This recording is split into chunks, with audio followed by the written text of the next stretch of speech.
Hello, everyone. We're going to start our third mini series interview. We're going to do with one of our favorite guests, the podiatry journey, Yona, who's also a student leader with us. See if we can get him started. We're going to be covering mostly podiatry students, question and answers format.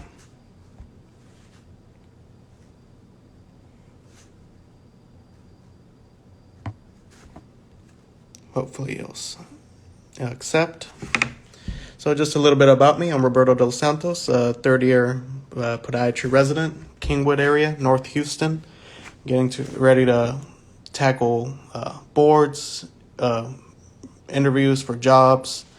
I guess the next steps of in life in general,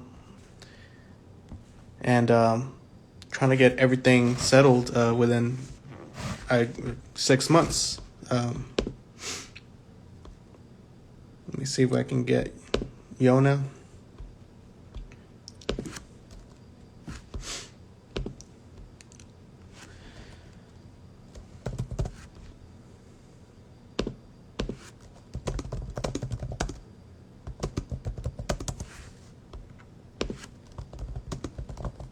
Hey, Podiatry Journey, we're just waiting on you. Sent a link. Let's see.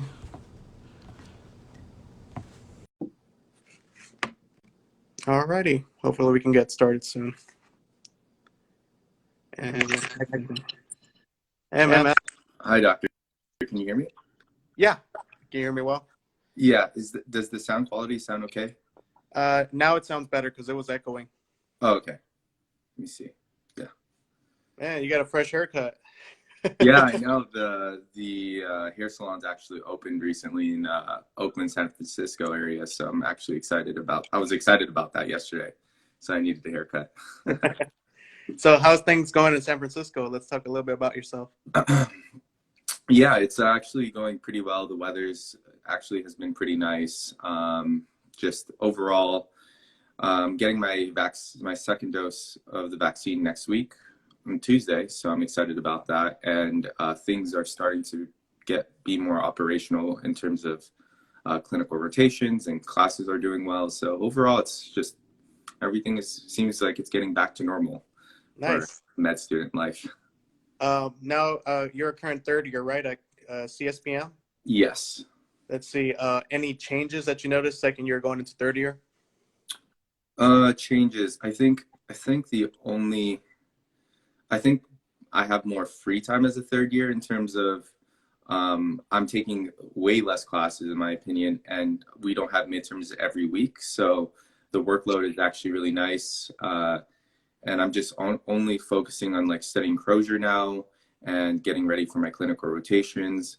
I wish I was in person for some of my classes because I do like to see other people and work out at the gym at CSPM. But it is also nice to just wake up 5 minutes before your class starts and just turn on that Zoom call with your pajamas on. So it's nice. Alrighty. So we're going to get started. So we've already done one of these before. You're kind of a pro and you're a student leader, a mentor, and other parts with PrePodiatryLife. And so we'll just get started. General questions first. Why did you choose podiatry? Why did I choose podiatry? Long story short, just I had 5 foot surgeries, and looking at the route I was going to take, all my surgeries were done by orthopedic surgeons, and it was just a tough time. And during the time when I was growing up, that I was just like so many surgeries. I was like, oh my God, I'm distraught. And I thought like the only way for me to get back is through the orthopedic route, MDDO route. But during my college years, one of my friends actually recommended me to shadow podiatrists. Didn't know what podiatry was about, didn't know who a podiatrist was. So I went to shadow a podiatrist, 2 podiatrists for 3 months. And long story short, I fell in love with the field about how work-life balance is great with podiatrists, their personal relationships that they develop with their patients, as well as what they can do conservatively, and doing surgery as well was just all positive and bonus for me to really pursue podiatry. Nice. Yeah. Now that you're at 30, you're taking a lot of classes. What has been your favorite class thus far?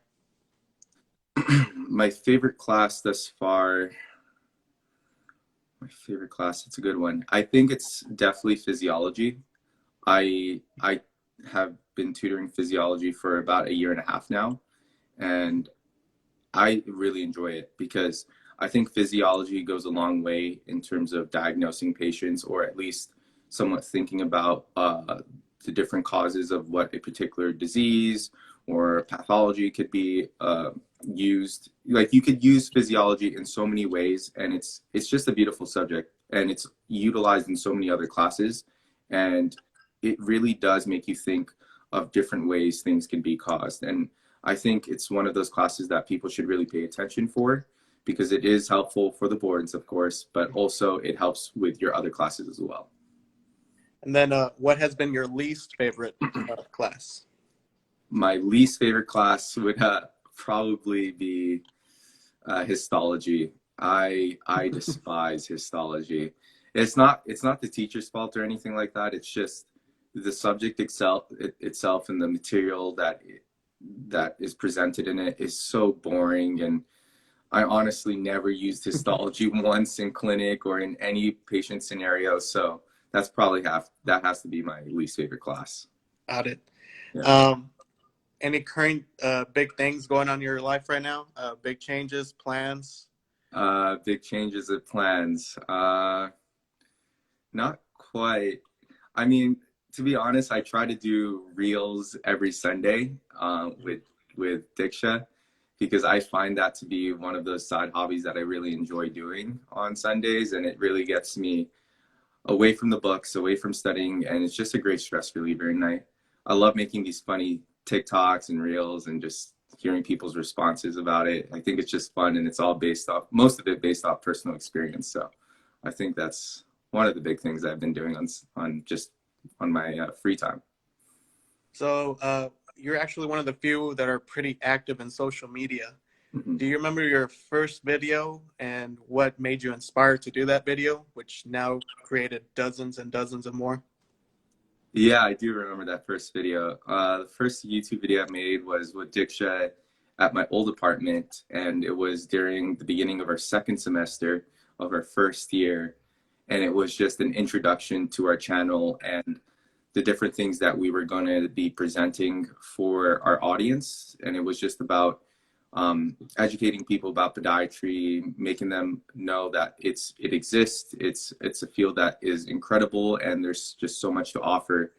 And looking back at it, it felt a little weird because I remember I was sitting with my hands like this, and I was trying to like look really good for it, and I didn't know how YouTube was supposed to work. I didn't know how you're supposed to look, if there's a certain demeanor you should have, if you have to have that 4K video quality for your videos. But looking back at it, I mean, everybody goes through this experience of like showing up to something and you're not used to it, and you just have to just go on with it. You just have to see how it is and just get used to it because it's fun. YouTube is fun, and I really enjoy doing it. So if you continue doing it, which obviously I'm a big fan, you're going to be one of the few, if not the only, that started from your beginning of your school. And if you continue into residency, that'll be one of the only complete chapters available on the internet. So Right. Yeah, yeah. It's exciting to see the progress that we've made, and there is one other YouTube channel that Gabriella Podiatry, which she also started her beginning of her first year as well. Mm-hmm. So it's nice to see that we talk to her as well, and we're actually good friends with her. So it's one of those things that you just connect with somebody with social media, and you just see both people progressing and just helping each other promote each other's work and just showing the world that podiatry is on the map, and it's a great field to be part of. And then let's go back to a little bit more academics. Let's say I'm a college student. I want to ask you, how are midterms like, or how are finals like as a podiatry school versus undergrad?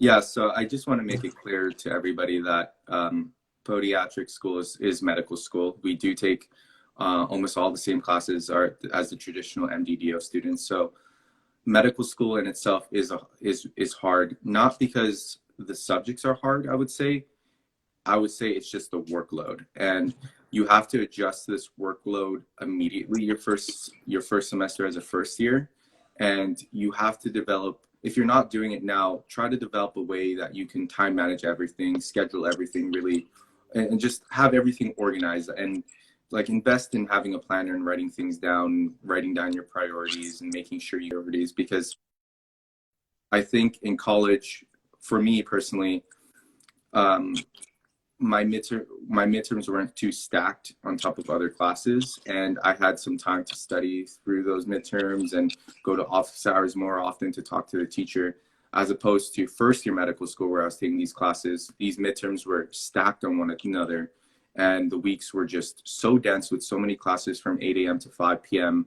And you just get home tired. You want to make yourself dinner. You want to relax watching Netflix, and then you find yourself only having 2 to 3 more hours to study, and then you have to do this rinse and repeat sort of session for the next 5 days, and then the weekend comes. So I would say just get in the zone of time management and figuring out ways that you can study um, strategically without burning out. I think that's one of the key things that you need to figure out now as a student. Let's talk about what's in a day in the life for Yona. Talk to me. What time you wake up? What time do you start school? Breakfast, lunch, workout, and is there something that that really help you change in time management? Yeah, so my weekdays and my weekends are both different. So a typical weekday for me, because I have a lot of my days are clinical rotation. Um, I usually sleep by 11 p.m. and wake up by 7 a.m. And I think that's a great thing that I've been getting used to, because my rotations start around either 8 a.m. or 9 a.m. So I at least have 30 minutes to get ready, to eat a quick breakfast. And I usually meal prep on Sundays. So I have everything ready for myself. Like so far, I've been making steel oats, and I have that ready in the morning. I just pop it in the microwave, warm it up, throw some berries in it. And essentially, I have all my complex carbs covered, and I'm sustained throughout the day. And then when I go to clinic, which is usually from 8 a.m. or 9 a.m. till 5 p.m., I pack lunch from the day before, again, meal prepped everything. And I just typically see a lot of patients, take care of them, chart them, present to the attendings, and that lasts till 5 p.m. And then I come home around 5:30, 6 p.m. because I have to cross the San Francisco Bridge usually. And then I have a quick dinner, usually about 30 minutes. And then I like to work out. Afterwards, I give myself 1 hour to digest. During that time, I like to study. I work out for 30 minutes, and then afterwards, I do still some studying with whatever time I have left, usually from 8 p.m. to 11 p.m. And then I go to bed, and that's just my weekly cycle for the weekdays. And then for the weekends, typically it's about the same thing. I still wake up at 7 a.m. But this time I just really focus on getting a lot of work done, getting as much as I can get done. And I try to catch up on YouTube videos, social media, try to do some reels in there. And typically that's pretty much it. It's a lot. And I think meal prepping, again, is essential. If you're not utilizing it right now, definitely start meal prepping, because it saves you a lot of time, saves you a lot of dishes to wash, and it honestly is a lifesaver, and you can portion everything out. So, random question: what are three things you cannot live without as a podiatry student? Oh, oh man, 3 things I can't live without. Okay. First thing I can't live without is a car, Yeah. because I need to go places, and I need to go to my clinic rotations. Second thing I can't live without is my computer, because I need everything organized and everything is happening virtually. And then the third thing I can't live without is a phone, because I need to contact people, do social media, and also make sure I'm on top of everything else. Awesome. Yeah. All right, let's talk about boards. You just finished taking it. How was the actual day of boards? Were you nervous? Were you relaxed? You were studied so hard that you just don't care the morning of? How did it feel? Yeah, I was so nervous, to be honest. I couldn't sleep the night before properly. I know a lot of people like to say that you shouldn't study the day before, but I was studying so hard the day before because I just felt like I just needed to squeeze in a little bit more information that I felt like, oh, that could possibly be in the boards. But essentially, you can't study everything for the boards, in my opinion. Kudos to those people who do study everything. Bravo.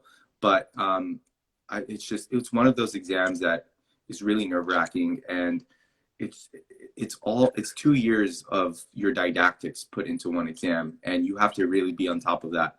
And so yeah, I was very nervous. Try to drink plenty of water. I try to sleep properly, but honestly, you can't sleep really well the day before. It's just it's what we all go through as students, and it's a rite of passage. But um when you're done with it, you feel like a big weight has been lifted off your shoulder, but you still have that sense of like, oh crap, did I fail or did I pass? I just want to know my score immediately. So if I didn't pass, hopefully that never happens, but if I didn't pass, I could just get back to studying and just get this over with, because again, it's not a great exam, to be honest with you, but we have to all go through it. So back when I took it, this was what, 4 or 5 years ago. Yeah. Everybody agreed that if you feel like everybody feels like you failed right Right. after, Right. and you honestly feel horrible to the point it's like you studied everything. There were things that were confusing. It's English language, but it's like it's not exactly what I studied. Yeah, So I completely agree. Like, you would think the LEA section would be our strongest suit and would be very on top of it, but those questions are a little tricky, and those test makers know how to word it in a way that you're like even questioning everything about LEA. Like, do I really know LEA? Like, it's just one of those things, and unfortunately, it's just a hard exam, in my opinion. did you think the LEA, lower extremity anatomy, or the general medicine was the hardest? I think lower extremity anatomy was the hardest. I because I really thought I studied really well for that part of the exam, but I think it's just test makers are expecting you to think it could be easy, but they word it in just a way that you're just like, what the heck am I reading? Like, where was this in my studying? Like, I thought I did all the flashcards. I thought I did Scholl's packet really well. I thought I read through that really well. I thought I went through my school notes really well, but in reality, they just find a way to sneak in a question that you're like, I don't know the shape of that bone. Like, where did that come from? Like, why are we talking about shapes? Where is this even? So again, it's just, again, there's just always going to be those tricky questions, and there's only so much you can do to prepare for that exam, in my opinion. So what did you do exactly as soon as you finished the exam? What did you do? Did you celebrate, go home? Did you sleep? I remember this really well.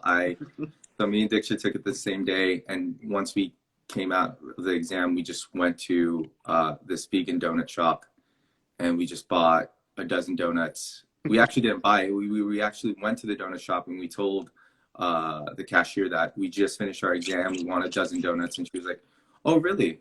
And then she just gave us a free box of donuts, and we ate like 3 or 4 donuts each, and we just got like a sugar rush, and we just enjoyed it, and we just closed our eyes, relaxed, took a power nap, and just went on with our day as if nothing happened, because the next day we had our surgery rotation. So there's really not much time to really think about the exam. You just have to be prepared the next day to be treating patients, charting, and presenting to attendings. Okay. And then when did you hear back about your results? So I know this sounds silly because we've taken exams, but Yeah. for somebody looking from the outside in, they don't know that there's a long process for all this. Yeah, I think so. I believe it's about 3 weeks till you hear your results. And those 3 weeks are the hardest 3 weeks, in my opinion, because yes, the exam, you're finished with it. You were nervous that day, but you're really just thinking about if you passed or not. And it really is, it really does, man, it sucks, in my opinion, because you're just like, if I don't pass, I have to study it again. Should I still study during this time just in case if I didn't pass? And you're just having like this internal struggle with yourself. Do I need to study? Do I not study? Do I just take a break?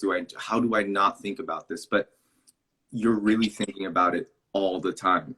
It really does. It's a hard pill to swallow, but when you do get your result, and if you do pass, it is one of the most satisfactory feelings that you could feel for any exam you take in your life, to be honest with you. Alrighty. Oh man. So I know. I remember that. Unfortunately, I didn't pass it the first time, so I had to retake it. So I'll talk a little bit about that experience. Essentially, all your friends pass, and there's like a handful, I think it was 4 of us who didn't. With that, you see all your friends go on vacation, having fun, going out, going parties. And all they have to do is just focus on school. Right. But for like us who didn't, we have to have no social life, try to get A's and B's in your regular clinic and classes, and at the same time study for boards. So that was probably the worst. I think it was 2 or 3 months of my life afterwards. Right. So it is tough. You want to pass it the first time. And then I also had to pay it another, was it approximately $1,200 out of my pocket again. So 1, financially, it's not good. And 2, lifestyle-wise, it's not the best. But people have done it, and obviously I came out of it good. So it was a great learning experience, I would say. Yeah, and yeah, you're totally right. I've seen some of my colleagues and classmates go through the same thing, unfortunately. But whoever's listening to this should give you more motivation to really study for the first time and really try to pass the first time, because again, you don't want to be paying that extra fee. You don't want to be taking classes as you're studying for boards. It's a really crappy experience, to be honest with you, as you were talking about. And it just suck it up. Like that month of studying for boards, like just sleep, eat, breathe boards. Like really just do that, because honestly, it will pay out in the long run if you do it and if you pass.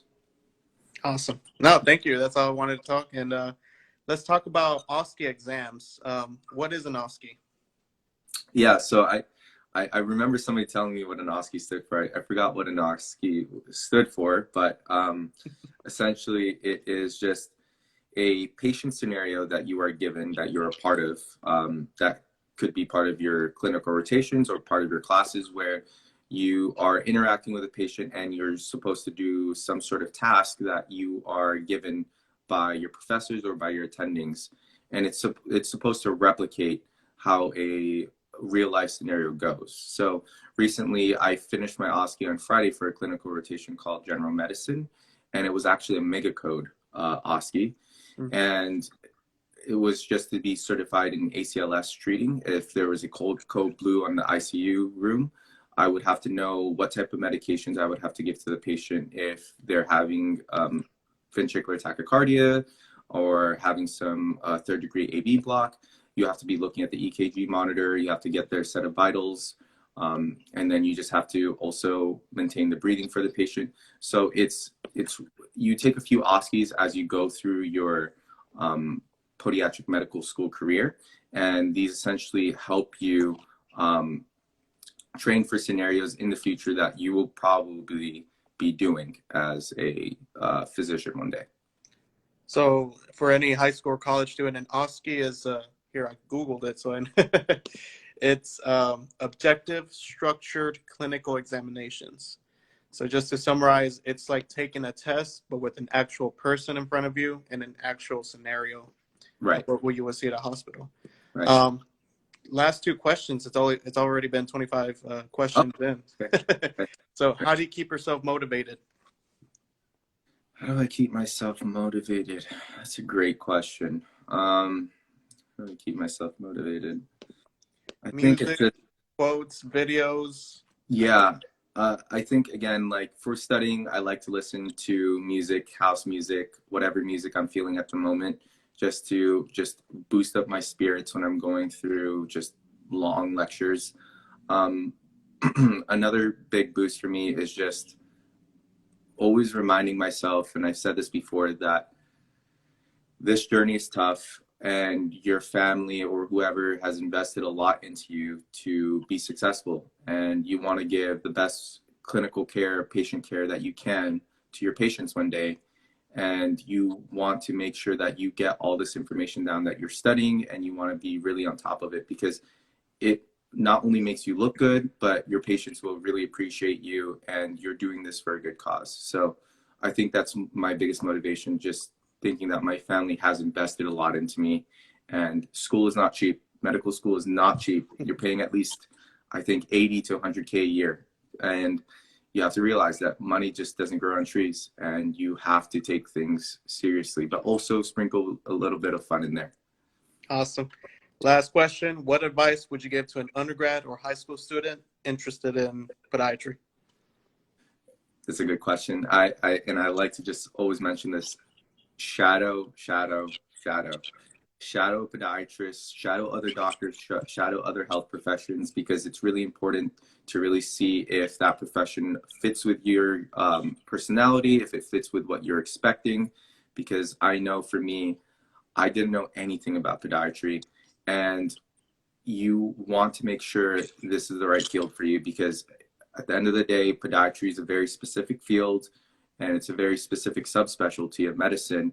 So if you're comfortable with working with the feet and ankle and looking at the biomechanics of patients, and essentially that's most of what your bulk of what you're doing, then this is a great field for you. But also there are plenty of other healthcare fields that are great as well. So if you could shadow as many professions as possible, I say do it, because again, this is, you're signing away your life. It's a big part of your life that you're signing away. So you just have to be conscious of that and be aware of that as you go through your years of as a pre-med.